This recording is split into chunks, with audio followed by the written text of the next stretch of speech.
Hello, and welcome to the first airing and interview of the broadcast, The Revolution Will Be Televised. This is Kestrel Andrus.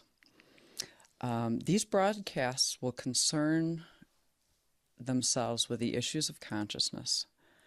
So we begin with a premise that in current times we are engaged in humanity's biggest battle, and that being the war on consciousness. We aim here to bring light through the heartfelt stories of many on this warrior path to achieve their consciousness potential. We want to illustrate the numerous experiences, paths, skills, and challenges that occur for most on this journey. I first met James Koskinas. Did I get that right, James? Who is an artist and has a film opening actually this week that will be addressing some of these issues. Consciousness related to art.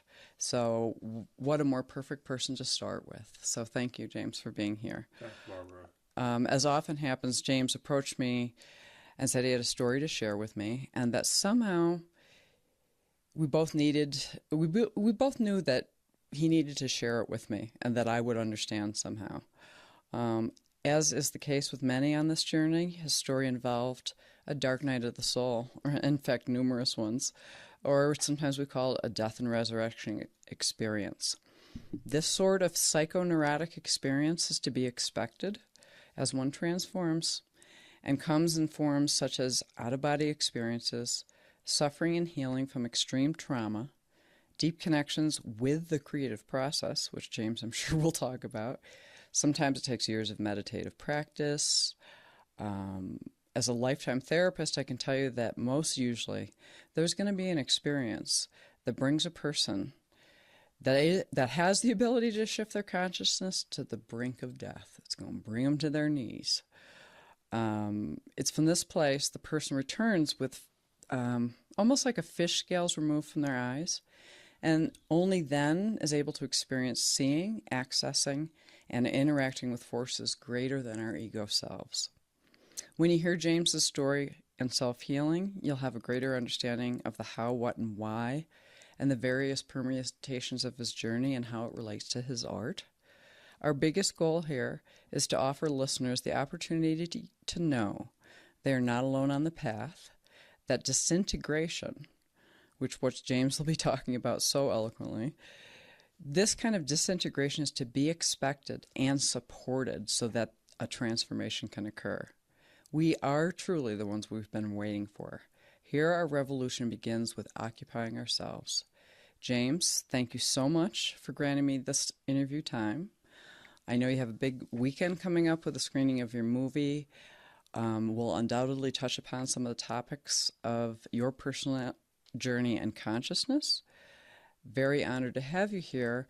And because the movie's coming out this weekend, I think it makes sense to, if we can, talk about your journey, some of your journeys with consciousness and how it has affected your art and your creative process. Hey, Barbara, thanks a lot. And movie's coming out Saturday, November 15th at the Jean Cocteau. It's called The Twilight Angel. And thanks for having me here. And,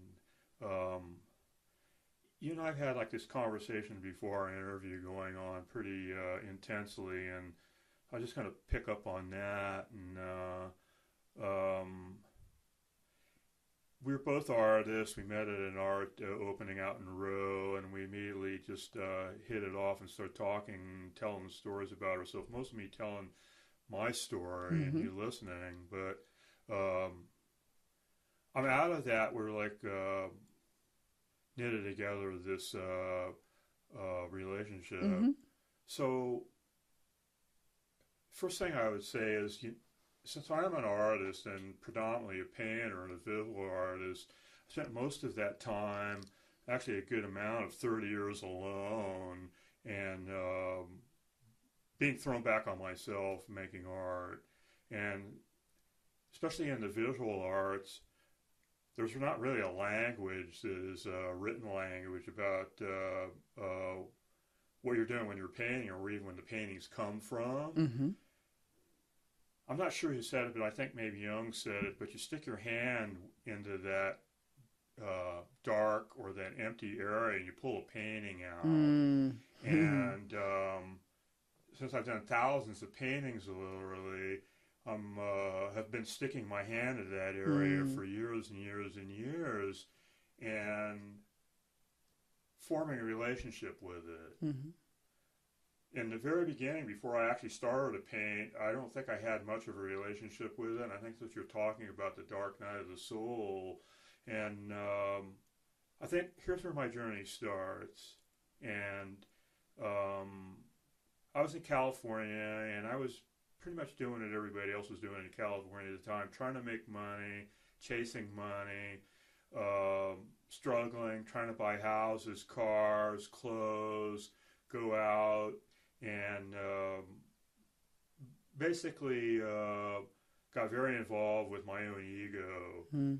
And at some point, my marriage collapsed, my girlfriend left me, and my business was suffering, and that ego started coming into, I would call it maybe warfare, but distress with this other part of myself, which I had been an absentee from. So I just started feeling really unhappy, and that was the first sign, and nothing was working anymore. I was just so unhappy, and I couldn't find a reason why I was unhappy. I didn't know anything about therapy then. I didn't know anything about what you're talking about consciousness. I wasn't reading. I wasn't painting. I'd been leading this basically a physical, material life for so long. And I'm not blaming the system or anything, because I learned a lot there, but I just started to dry up. And so I had a wellspring to draw upon, though, that I didn't even realize at the time, because I was raised in the 60s, exposed to a lot of the counterculture things, smoked a lot of pot, and I went to Vietnam and had my eyes opened to a war and really death experience, and struggled a lot after the war. Did a lot of wandering around and had no money. So at least it was I would call it a history that I could look back on that said, you're okay even if you don't have money. Even you're okay, you're still going to be alive. You're still going to have a life, and you can still have a wonderful life even though you don't have the trappings of success. Right. So you're still you. So that was one of the first maybe events of what we will be talking about a lot on the show, which is like ego dismantling. I think that the you and ego were like at that point were like at loggerheads running into each other, but at least it was still there. And I had a huge 10, 15-year history of that you-ness, if you want to call it that. The I am, they call it. I am. With capital letters. It was there, and significant events. I'm very unhappy, so I started returning to the past, going back to a place that I had a lot of fond memories, which is Santa Cruz, when I used to do a lot of surfing, went to art school. And one morning coming back from an all-night party, I forgot my leather jacket. I went back to my buddy's house and drove up the coast, and I went, I'm late anyway. I don't have to get back home so fast. It was on a Sunday. And I went to the beach and walked down the beach, and I noticed something on the beach, and I thought it was a beach seal or one of the big sea lions they blow up in the winter, and it turned out to be a woman. Oh, wow. With a giant overcoat and blanket on herself. And when I walked up to her, it scared me at first. I thought she was dead, lying there. Sunday morning, 9 o'clock, isolated beach. Wow. Then I went over and shook her, and she moaned, and I rolled her over, and she was hypothermiated, and her eyes were glazed. So I got her up, brought her back, and put her in my truck, and turned the heat on. And this is that contradiction between the ego and the you. So one part of me, I'm being moved by this woman. The other part of me, the ego says, I got to get back home because I got to go to work on Monday. Hey, I'm supposed to get my jacket. Yeah, and drop this homeless person off, Right. Right. and just be done with her. And then she started telling me that she was going to Alaska, and it's dead of winter. And I'm going, what? She goes, yeah, I'm going to see my family. And then I turn the heat on. We're warming up. I'm listening to her story. Now, she's telling me her story. So I said, how'd you get out on the beach? She said, my husband abandoned me and took my children. And then I noticed she wasn't quite right mentally. I thought I knew there was something that was wrong there, and she wasn't normal in a sense, but she had this like quality to her, and that quality drew me past my ego, which says I'm going to dump her off, and immediately I heard this voice, and it says, James, let's see how much faith you have. Wow. So now she and I are driving up the coast alone. I take her out and I feed her, and then I realize I'm not dropping her off. I'm taking her home with me. And so I drove back up to the Bay Area. I went back to my loft. I had roommates. And I bring her in. They go, typical statement, what are you doing bringing a homeless person here? You can't Right. keep homeless people out. And Right. if she's coming into the house, we're moving Right. out. Right. And so just in that moment when I was in that moment of clarity, I said, well, you guys can move out if you want, but she's staying. So I put her upstairs on the couch, got her to give me all her clothes, washed her clothes, put a blanket over her, went to the store, bought food, started feeding her. Monday morning, I called this construction company I was working for, and I go, listen, guys, I'm not coming in for a while. Maybe a couple weeks. And they said, well, if you don't come in, you're fired. And I go, well, okay, I'm fired. So now I've threatened my roommates with leaving. They're basically paying my mortgage. I just cut myself off from my financial ability to make money. I have no money in my bank account. I'm not even thinking about. I'm just going on this faith. So this woman and I have this relationship for 2 weeks, which is basically I feed her, take care of her, walk her, make sure she's getting plenty of food, taking a shower, getting clean. At night, she'd be covered up on the couch, and her hand would raise up, and then we'd hold hands. That's all we did. So at some point, I don't remember when, I realized she was happier than I was. She had a grace and a peace that I didn't have, that I wanted. And so I used to sit right in front of the couch next to her, and I asked her once, I said, how can you live out there all alone and be left by your husband and survive? And she said, I live moment to moment. Something I had no idea what that was, because I had been in such a hurry to make money and get someplace. And Well, I'd like to interrupt for 1 second just to point out one piece of this that, again, will be the theme that's going to kind of run through a lot of these interviews, I think, is that you came face to face, like you said, with ego functioning versus something higher. And we were, just before the interview, we were scrambling. What do you call that? What did Jung call it? Collective unconscious. Are you operating from a higher self? But what I love about the story so far is it illustrates, as do many of your stories that I've heard so far, is that you are conscious in the time of being given a choice. Do I stay in this place that's been, the way that I've been raised, the way that I've been programmed, for the lack of a better word, what I've told who I am. I've been told who I am. I've been told what's right and wrong, what to believe. And here you come face to face in a very brave way saying, take the job, take the people, which often happens when you make the decision to follow your higher self. People will leave you. and you'll lose those material things. And there's something about you and some of us out here that have had that happen, that do that, that many people would never consider. They'd be like, you're crazy. What, are you going to leave your job and take care of a stranger for 2 weeks? Yet I think that's one of the things that happens with consciousness and shifts of consciousness, is we make this kind of seeming to the outside world insane decision, but we know somewhere inside of us that we're doing what we're supposed to do. Does that make sense? Yeah, it does. And let me tell you the follow-up to the story. Okay.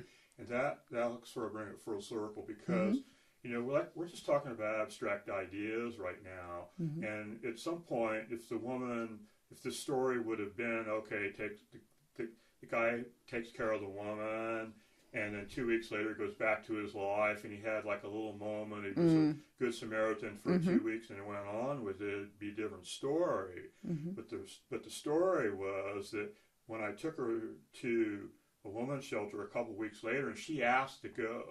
It's interesting. She goes, James, you need to take me someplace, and you need to go back to your life. This is from sort of a childlike woman, right? So I do.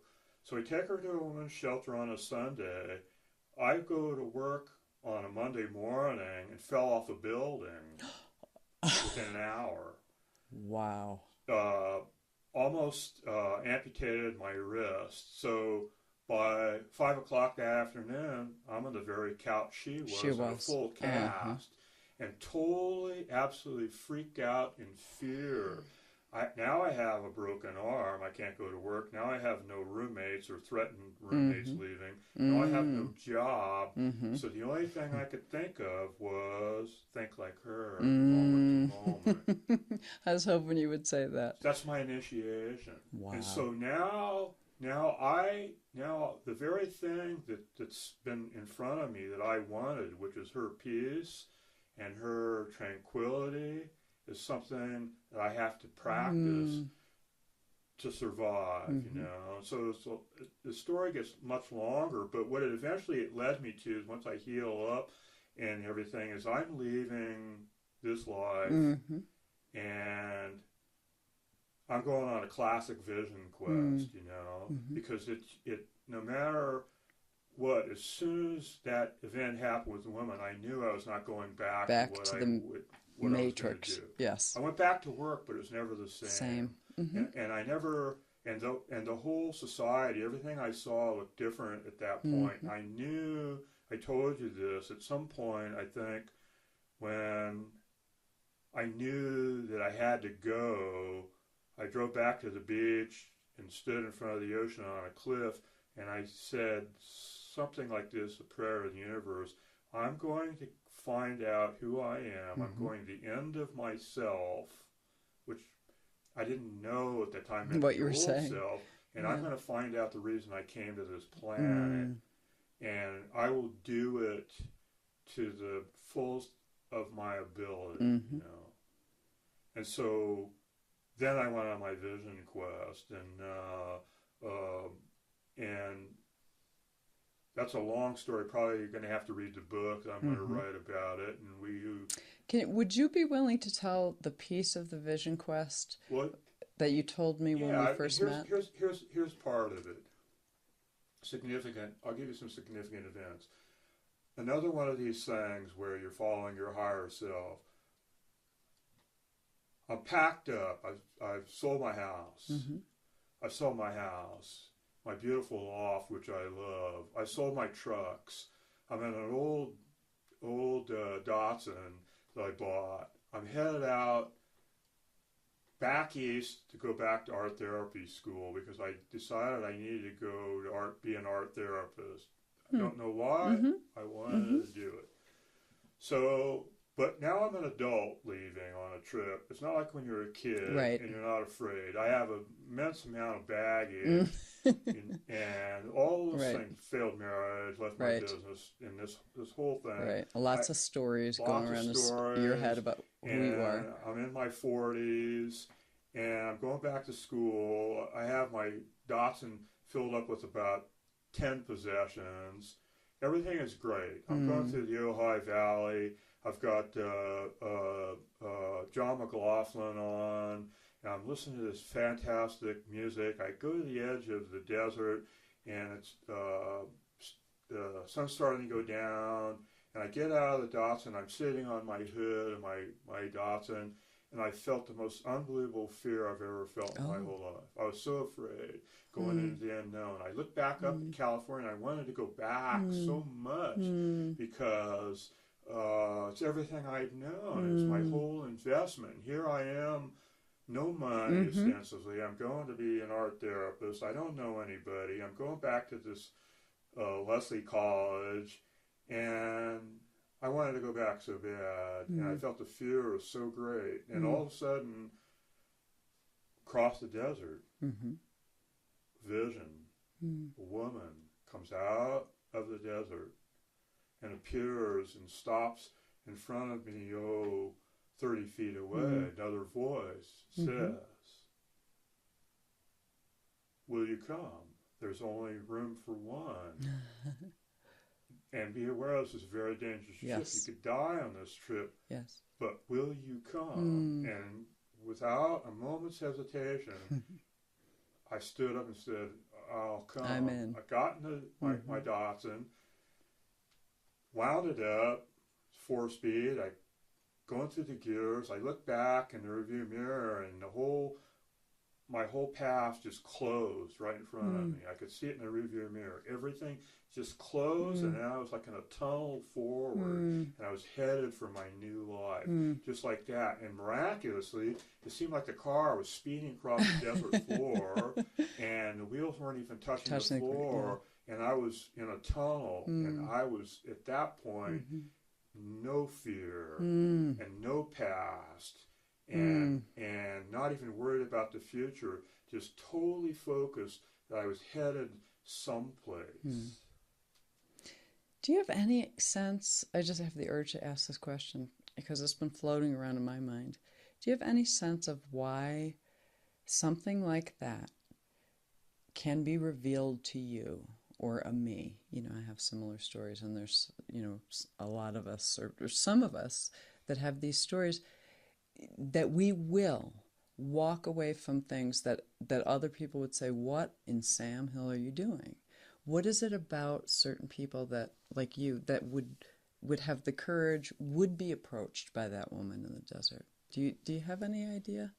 There's nothing historical that would that would say why, because I wasn't a meditator, I didn't have a guru, I didn't have any traditions, and I don't know, Barbara. It's just, you know, and this starts making things. You don't want to.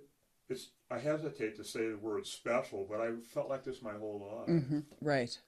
Right. And I always knew that there was, and I interacted with this greater world than myself until I didn't. But I remember it as a child, you know, and I don't know if we're born that way or we should have a feeling for things. None of my siblings did. And I've met very few people who would do those things. And unless you have, like you and I do, this common experience of this thing, which must be our consciousness, which supersedes everything else, or is the biggest part of us, I wouldn't even be able to explain it. Right. And you and I talked about that as well, like that you and I kind of found each other in the situation, and it was immediate recognition. And that this is happening more with you in your life. This is happening with me. This is happening with a lot of other people that I'm talking to.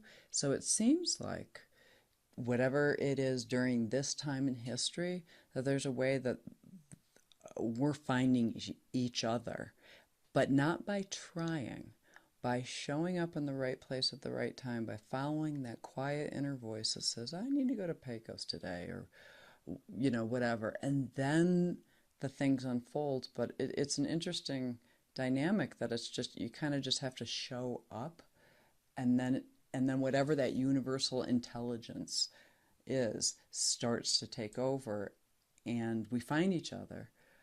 Because it's not uncommon for me at this point in my life, as I look around, most of the people that I'm close to have had these kind of experiences. And I go, I wonder why that is. And then they tell me, same. So I think something's happening in the shift, and it's calling upon us to start to speak for the sake of those who may also be experiencing some of this stuff, but feeling so isolated.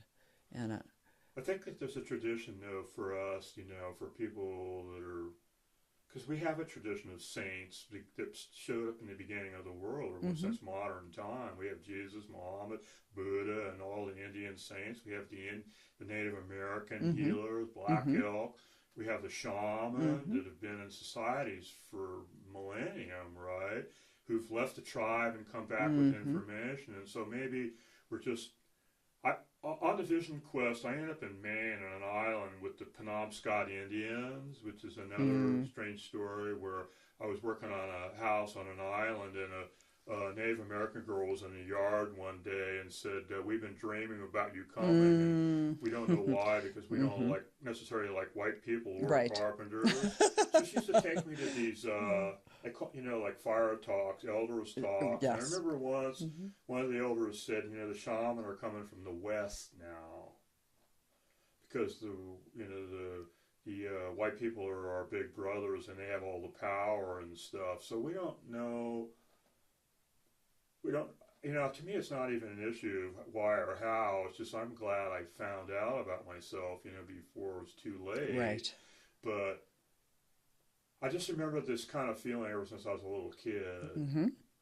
And me too. It's not a feeling you can really attach words to, but it's not only a feeling, but it's a big part of who I was as a kid.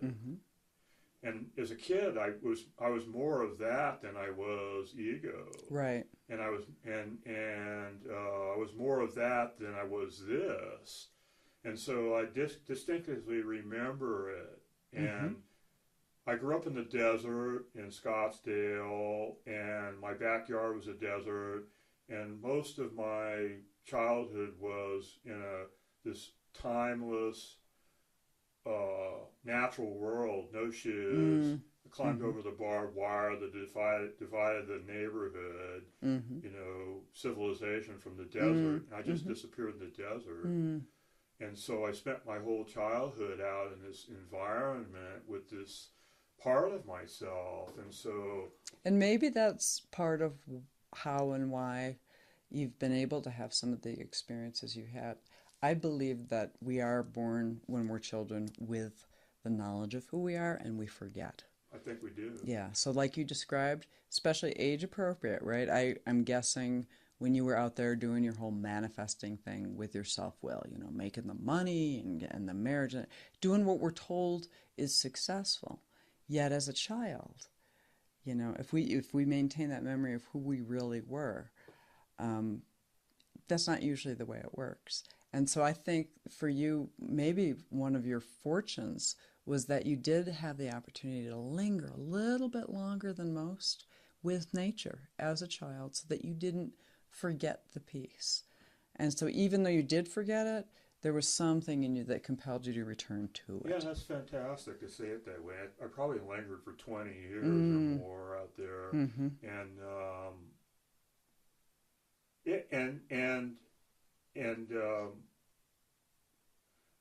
how much does nature inform us? How much what is in nature that we don't see, and is drawing us back. And my father was a nuclear chemist and a scientist, but he was also a nature guy, mountain climber. And he had me and my brother up in the mountains ever since we were little kids. And he never talked about God, but what he did say is talked a lot about nature, and just brought us into nature. And so I have a whole experience of spending years and years and years out in nature. And you made a really good. This is an interesting point we're headed to, because especially now as in America, so much of who we think we are and what we know comes from the media, right, and the internet. And if we spend all our time just looking at that, not enough time with nature or making art and being able to reach our hand out into those those places, you know, I think causes a huge amount of distress. And even for me, my biggest distress is still my ego needs saying, "Oh, James, you're such a great artist. You suffer so much. You know so much. You have so much feeling. You have so much to offer. Why isn't the world seeing it?" You know, and it's probably the only distress I really have is like placed upon myself. Right, you know? as we do. And then that goes away though immediately as soon as I go to the studio and start painting. I never think about it. Yep. I never make a painting thinking I'm going to sell it or I'm going to impress somebody. Right.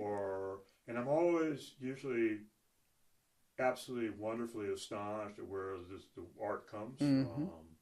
And so that's why I keep making art. I want to stay with that.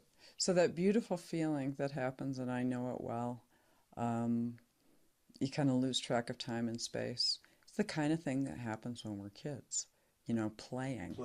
That we lose track of time and space. And that's one of the very few places when I'm painting is I feel it, right? Yeah, it's fabulous. That's a fabulous feeling. Right. And that's that timelessness and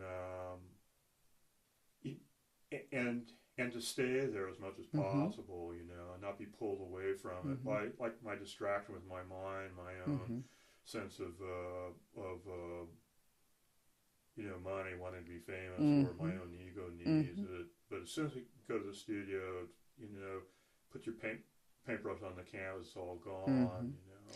Do you think, I mean, I have this wondering, you're probably in a much better position because you've been in the world longer with respect to art.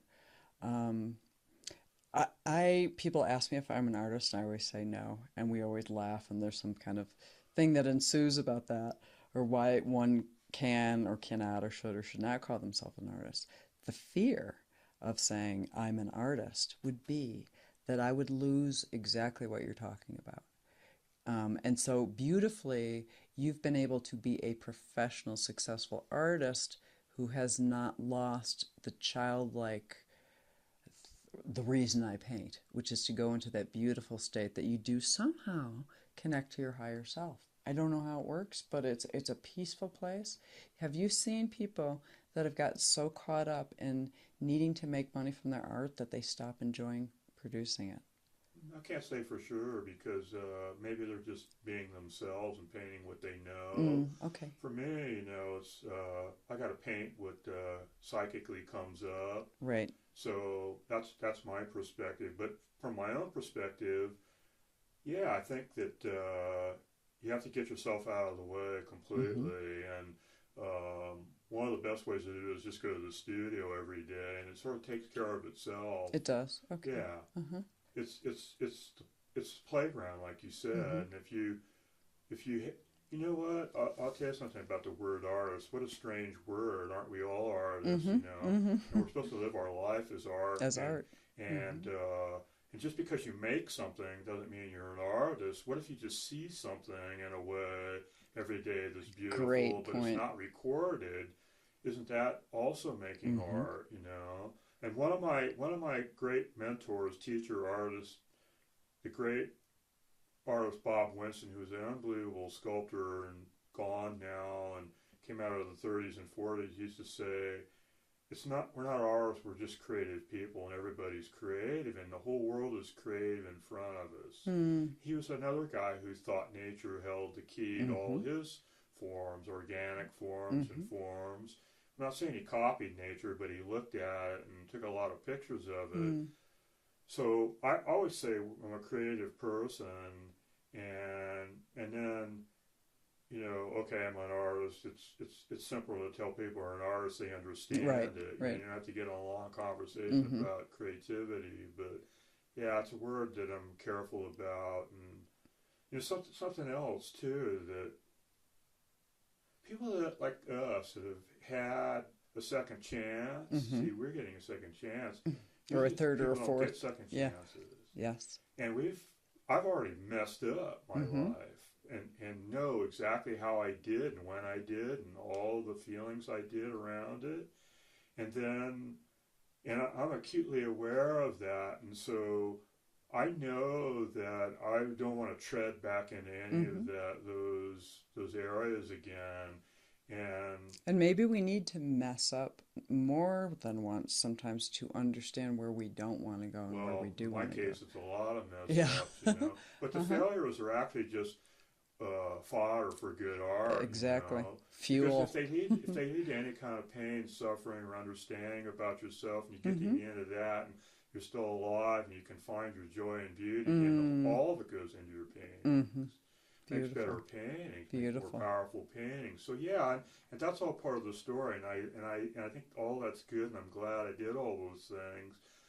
It's most of the transgressions are just ego based. You know, like me thinking that I'm special because I paint, or me thinking I'm a better painter than everybody else, or me thinking that the paintings are directly coming from my own responsibility, and that they're not coming from that greater, vaster place. And so that's what I try to give blessing to. Yes. And, you know, I like to give my paintings away, too. And I have, like, a series of, like, small paintings that I like to sort of pass out as little gifts along the way to people that I really like. And it's just my way of saying, here's something I've made. And then I'm detaching from it, you know. Yes. Yeah.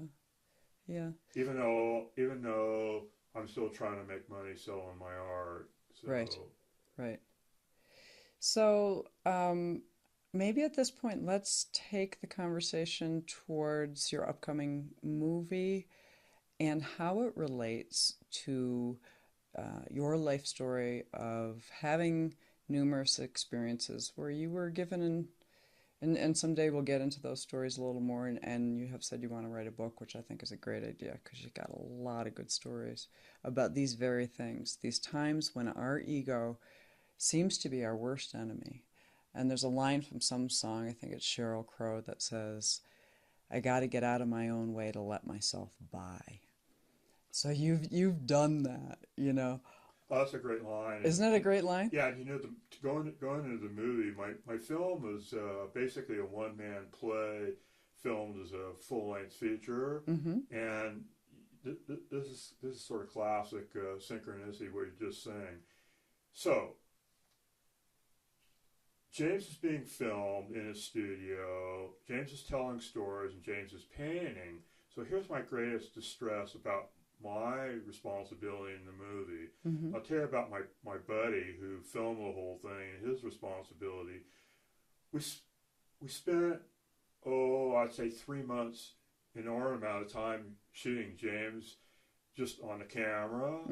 And and me being, I would say, a class of obsessive perfectionists, we should do like 39 takes, sometimes all day, 7 hours to shoot one line. And at some point, my cinematographer, director says, James, we'll never get this movie done. And so I decided that the only thing I could do was get myself out of the way to shoot the film. So if you see anything else about the movie, it's just James trying to be James, or James being James and not acting. So we got down to like 5 takes, and we'd look at 5 takes and pick out the most natural, best one, and then we'd call it. It still took us 3 months to shoot the whole movie, but I don't think we'd ever got out of there. But anyway, to talk briefly about it, it's a story of a guy who's dealing with a lot of things we're talking about. He's got a gallery, he's selling paintings, he's a famous painter, he's got a show to finish, he can't get the last painting done, he stops, and he goes, what the heck, why can't I paint the last painting? And he's right there, he has 11, where's the 12th painting, 12 angels, 11 angels done, and so I'd say it has a resemblance to what the Christmas tale where Scrooge has to go back and revisit his past. So my character has to go back and tell stories about the things we're talking about, his mistakes, his transgressions. He's got to bring them up And as he brings them up, he breaks the fourth wall and talks to the audience, just like I'm talking. Love fourth he walling. tells the audience, "This is Yes. who I am. This is what Yes. I've done." Some of them are sweet, some of them are not, and some of them are funny, some of them are distressful. He talks about his war experiences, his grandmother, and he keeps painting. But as he goes along, and there's this one scene where he basically raises his sails up again, where he's got enough of that consciousness to propel him towards the end of the movie. So you have to really come and see the movie, or we can let you see it on Amazon when it comes out, about how it gets to the end of this process. And the one scene I love about the movie, and I think my cinematographer, John Witham, and I loved the most, was we threw the big canvas. I'm talking about a big canvas, like a 6 foot by 10 canvas on the ground. He shot it from above with two cameras in the black, totally black, with just enough light on the canvas. And I didn't say a word for 8 hours as he filmed me. And at the end of the 8 hours, we were both so transfixed, we had to stop shooting. And I said, "You know what, John? This is probably like 2/3 or 3/4 of the way through the movie. I wish we had just made the movie without any words." Because it's that feeling, like you and I were talking about, and he felt it too, where I was pouring paint and everything. But nonetheless, we told a story, and so it's basically the story I've just told you, but as the painter goes through the process of dealing with his consciousness. While he's creating this craft, accessing it from the higher self, while battling the ego. Oh, that sounds awesome. I'm really looking forward to seeing it. Thanks, Barbara. Very good. Very good. So, I'm excited for many reasons, and one of them is I'd like to have you back, kind of as a semi-regular, because you have so many incredible stories. I'm really looking forward to the movie. Can you tell us again the details of where and when? Jean Cocteau Theater, Santa Fe, right on Sandoval Street, November 15th, this Saturday, 3 p.m. to 4 p.m. Art from the film in the lobby of the Cocteau. Good. For 3 days. And, good. Meet the filmmakers after the film, come and say hello, look at the art, and then we'll take the art down, and that'll be the end of that show. Go from there. Next time. Okay. And someone had asked me actually on Facebook that had seen I posted an ad of your movie, and they're like, "Woo, I want to see that." And they're from Oregon. Do you have plans for distribution widely, or how is that working? Well, we're working on some distribution plans. We're going to have a show up in Taos, at the Taos Art Center in February. Okay, good. Working on a show in Missoula, Montana, Tucson, California, so we'll see if we can get to Portland. Okay, so when you do that, you'll travel with the movie? Yeah, we'll travel. Oh, good. Beautiful. Yeah. So this is another... Go ahead. One thing about before we go, that I don't know that we're using words to describe, our consciousness and our experiences. I'm not sure that the best way to discover or get into your consciousness is through words, and it must for me, and probably you too, it just has to be an experience. I get frustrated with words. They seem clumsy to me. They seem clumsy. I've gotten a lot better at speaking because I did my stage play here 5 years ago, and spent a lot of time talking to people in my art shows, trying to describe my art and who I was, and doing a lot of writing and trying to simplify what I was saying. I feel comfortable with doing it, and it's its own kind of art form. Yes, and a challenge to bring such big concepts that are almost nameless into some kind of understanding with words. So I feel the challenge as well, and yet feel the imperative so strong to move forth. Yes, and speak mine as well. And I think my kind of soul calling is to gather others, to offer them a space to speak their story with the person that gets it. I mean, as a therapist, right? Like, especially with adolescent kids when they would come in. If I was full of any kind of caca, they would have called me out on it right away. But those kids can tell immediately that you're full of it or not, and they know you're not, and they'll go. So I think that that's one of the things that I hope that people will feel that same comfort as people have felt with me for many years. This is basically to kind of a communicate postscript to our vision quest and our own traumas, which I know you talked about yours and I talked about mine, how similar they are, and I think we did it without safety nets too, or language, and a lot of it is just you have to enter the process, and that's scary for people. Yes. And you and I can tell stories and maybe like be little signposts along the way, but if you're if you're feeling any inclination towards moving towards something bigger than yourself, you're just going to have to experience and go for it. You know, if that takes you away from your tribe and out of your comfort zone, if it takes you anywhere, and so if you get through it all, well, you and I are survivors. We'll welcome you back. But a lot of our story is not an easy story. Right.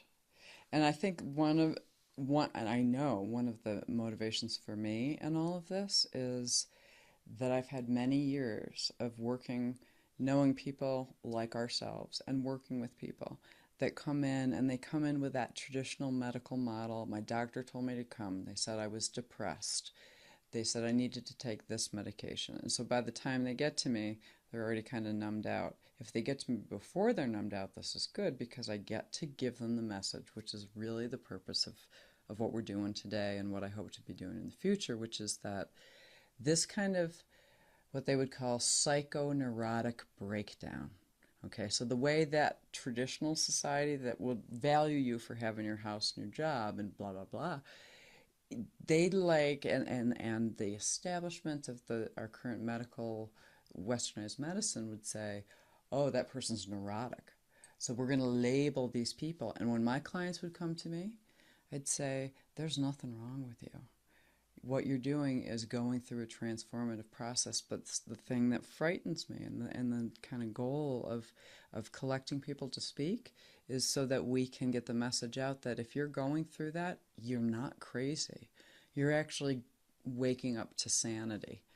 And in waking up to sanity, it's going to feel like you're losing your mind, especially if and when you identify with the beliefs that you've held and the beliefs that have been given to you by society, that if you get in your Datsun and drive across the desert and see some lady talking to you, you must be crazy or tripping. No, that's not the case. But so many times over the years, I've heard people come in and denounce these beautiful spiritual experiences because people have told them that they're nuts. And hey, if you just take this pill, and if you just get better at your job, and that all will be well. And there's a whole different path, so part of the beauty, and I've been humbled by being able to be involved in people's lives where I get to give them the message, in a one-on-one basis that, no, you're not breaking down. You're actually sane in an environment that's looking pretty insane. And then when I do that, James, what has happened and why I love art so much and why I'm so interested in interviewing artists and musicians and creatives is because what would happen invariably is when we'd go through their life and say, okay, let's not call it depression. Let's call this part of a journey. They would start to paint, play music, write poetry, and I don't know how I could do it, but I could tell. I'd say to the person, you need to paint. And they'd say, what are you, crazy? I don't even know how to draw a circle. And I'd say, I don't know where this is coming from. Just go take a paint class. Well, that one person I'm thinking of right now is selling her paintings for they would actually thousands. They had enough trust in you to, that's fabulous. Yeah. Well, and it's almost like a sales job. You saw them for who you saw something about them, and they knew that I did. Behind them. Yeah, that's the most powerful thing in the world. Yes. Somebody sees you and says, "I see you as good when you're in your worst, but you could do this." Right. Because they're powerful. feeling like crud and they're Yeah. looking from their eyes that our eyes are made to look out. So, what's really needed in society, I think for everybody, is to have a mirror. And that's kind of how I functioned. You know, I didn't even like to call myself a psychotherapist. I didn't like diagnosing people. So I'm a mirror to show you the part of you that because you're in distress, you can't see clearly. You're not equipped to self assess. And I will never BS you. I'll just mirror back to you your beautiful, graceful abilities. And it would be so fun because they will sometimes I've never considered it, and their eyes would be open like, how'd you know that? I didn't even know that. And I'd say, I don't know, but what's it going to hurt to take an art class?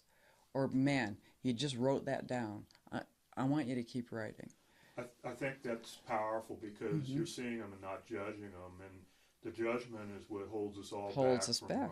Mm-hmm. making that leap, you Mm-hmm. know. And so I think when I went on my vision quest, I'd had so many other experiences, Vietnam, wandering outside the system, Mm-hmm. and my failures were not as big as judgments about myself Mm-hmm. for other people Mm-hmm. because I was basically invisible the whole time to the rest of society anyway, Mm-hmm. and I was never climbing a ladder, and I Mm-hmm. was only, I was only working with myself, so if I could at least get myself out of the way and not judge it, I could let go, Mm-hmm. and I could let go also because I didn't have money to keep me back and Mm-hmm. keep me safe, Mm-hmm. and I didn't The have illusion of safety. a delusion of safety, Mm-hmm. and I wanted to get Mm-hmm. someplace, and the place I wanted to get was just into my heart, Inside, myself, yes. and so that Yeah. the less things that were there, I was able to let go, and like you said, for most people, maybe there's so much judgment, so many things in the way. The only way to get there is break down. Right. And You let see it fall everything go. apart till it's all gone. Right. How many people really want to do that? Well, they We're don't. so equipped to be like, oh my gosh, consume, consume, consume, attach, attain. You know, that it's a real swimming upstream to let go. Most people don't do it willingly. We don't have, like you said, a perspective that the universe is much smarter than we Mm-hmm. are, and much vaster, Right. and will take care of us, Right. and maybe it doesn't look like what we think it's supposed to look Exactly. like, and certainly not going to end us up where we think we're going to end up, and that's part of the fun of it, is Mm-hmm. the fear that, but certainly for people like you and me, we see that it's a big circle, and Mm-hmm. eventually the circle is come back to yourself, Mm-hmm. and once you do that, then everything happens. Mm-hmm. So I look forward to more conversations like this, talking about um, that whole process and that most people don't do it willingly. And I'll end here with this little teaser that your next story, the one I'd like to hear broadcast, is the one where you actually willingly. It makes me think of the scene in Forrest Gump where, was it Sergeant Dan was on the boat and it was a big storm and he had no legs and he's up there and he's yelling at God saying, "You call this a storm? Bring it on." And when you told me your story, I had the picture of that scene. And I think probably because you had been there before, you're like, come on, I can handle it. Yet most people in society less conscious of the process. So, again, what our aim is to do is to bring some enlightened people about the process of becoming conscious and what's entailed, so that if life events happen seemingly quote unquote outside your control, can you see them as a gift for the fuel that's going to help you transform versus, oh crud, there's something wrong with me. I have to medicate. I have to get a better job. I have to get a better relationship. I have to get something outside of me. So that's where we're going. And so I'm going to just end this by asking you to return sometime soon, because I think we've got a lot of things that we can share that will help kind of be like little markers for others on the path I just think about all the people that are alone in this, that don't even know to ask the question, am I conscious? So I think just by hearing stories and experiences, if we can touch just a few people, you know how it works. Touch a couple of people, those people touch other people. And this is the way the revolution is going to happen. If we are going to have a revolution, and I'm pretty much thinking we sorely need one, that it's going to be a revolution of consciousness, and it needs to start within. So that's what we're talking about here. Yes. And I absolutely thank you. Thank you, Barbara. From the bottom of my heart. And I'm and yes, thank you very much to Andy. And we will do a little piece after this about his contribution, because without him, we wouldn't be sitting here. So tribes find each other. Praise be. Okay, best of luck Saturday. Wonderful. Thank you. And I absolutely thank you. Thank you, Barbara. From the bottom of my heart. And I'm and yes, thank you very much to Andy. And we will do a little piece after this about his contribution, because without him, we wouldn't be sitting here. So tribes find each other. Praise be. Okay, best of luck Saturday. Wonderful. Thank you.